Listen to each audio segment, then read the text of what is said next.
Yeah, thanks for sharing the Figma. I'm looking at the continent.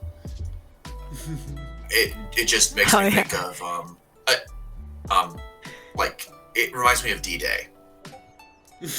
Like there's a beachhead and an onboarding, and but whatever the opposite of that is, but that is the pivot from like weaponry to livingry, and that like those are some of that's just what I think about, but not like it's like a war on anything, but just there's the beachhead and a forward operating camp, and then there's like the documentation along the way, edition log, and then that is like blazing one path, and then like this is like sort of a meta library. It could include many kinds of like things, but then when somebody wants to do like a smaller knowledge engineering task, maybe that is 80% aligned with what this initial group does, and then maybe they can just really quickly pull that 80, fork it, and then have a ton of their energy and attention to allocate to doing that last 20, and then the next 20%.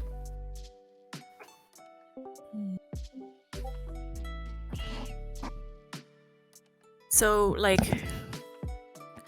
I'm not sure I'm understanding. So you're saying like having something like this so they can just look, and then so that they spend looking at this and getting like 80% of the information they need, so then the other 20% of the energy is just actually spent on doing, or like the expedition, the curated expedition log of this initial onboarding mission may make protocols, lab protocols, like standard operating protocols. Like we're going to do for the first time, we're going to do this kind of a art show, and then that's like the research and the frontier. And then if it's documented along the way, then that serves as like a way to do asynchronous knowledge transfer, which doesn't require the synchronous time like of the performance artists, because it's like there was magic in how we set it up, but like a lot of the stuff that you wouldn't know to think about to set up a performance art event, or like just some other tips and things that we had wished we had done, etc. Like asynchronous helps alleviate the limited time. So like, and maybe there's a scribe on this mission, somebody who loves taking notes, and then again like a different project where somebody wants to do a library on some other, somebody wants to curate some other epistemic garden, not the Consilience library, but then that project has more of like, it's like, oh, we've done PCR in this lab before, we haven't done that gene, but somebody in our lab has done PCR. So that's actually exactly the sorry. No. Okay, so I just say that, and after you, sorry, Nick. But that's I mean, okay. To me, my understanding is that it really relates to this idea of valuing the process, and it's more than taking notes. The way that you document the process can be a creation by itself, and this is exactly what we start doing here. So then we're going to tell you what we are doing here. So I'm sorry, Nick. Oh, I was just gonna say, that's exactly why I made this, actually. So then you can see, like, okay, imagine we're pirates, we landed on this island, we're digging for treasure. The current treasure we're aiming to dig for is to have like a good library onboarding flow. So far, as we arrive, like as we make our journey towards the destination, we've found a couple coins on the way, and that's like the idea for onboarding flow, idea for curation flow, idea for learning by embodying flow. So then just by looking at this, okay, if I want to join this expedition, I just join the call here. This is where they're at. Obviously they've not reached the destination, but I can also check the log to see what's going on. I can see what the treasure we're digging for is. I can see where they're doing the work.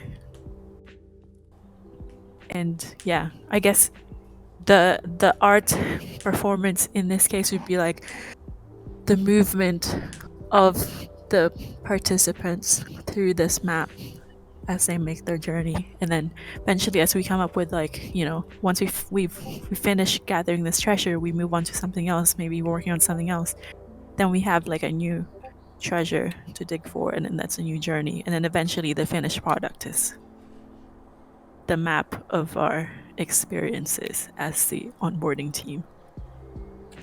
Okay, but if you compare to the dynamic energy budget and the idea of metabolism, you take, subtract, and you give back to the ecosystem, but there's not treasure at the end. There's a debt at the end. That is like a gift of your organism to the ecosystem.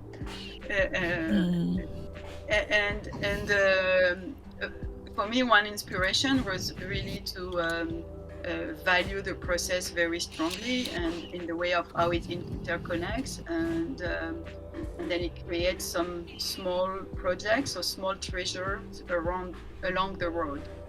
If I use your metaphor, and maybe sometimes there is one new project starting, so it's a new way and a new treasure. And so that's a different way than this is like this idea of metabolism. I would think it in a different way than a camp and a direction and some steps. Oh, yeah. I mean, this doesn't really work in the energy stuff at all. It's more like I just wanted to express creatively while also like, okay, how can we communicate the information I need to? But yeah. What if like thinking about foraging, attention and information foraging and like physical foraging, like maybe there's maybe it's a 2-day journey, so then you need to prepare at camp, or you need to start tending a garden to the left side, and then that needs to be like in balance. Maybe the island has seasons, so it's like, oh, we're going to be able to make the ascent if we leave it this time and this queue looks good, we're going to have the energy to make this ascent. But like we don't and then yeah, I totally agree, like it can be a lot richer than just taking notes. And I think art in that sense is like it's an ultimate dimension compression, like, ritual and art, and it's so compressed. The meaning of Hamlet isn't in Hamlet. It's so compressed that it requires the active engagement to like unpack and create the meaning. And I think that's the paradigm shift between like being a content consumer and to being an active participant in a community, because there's people who will listen to podcasts for hours per week, maybe even about token engineering and crypto, but then to have them take the active turn and leave one emoji, join one-on-one conversation just to find out what's happening, it sometimes seems like that's like a bridge too far. And so that's like the active turn that is part of the onboarding process. Yeah, that's actually like, super helpful. Yeah, that's like the first like step, right? To get that curiosity and have it as an action later in whatever form.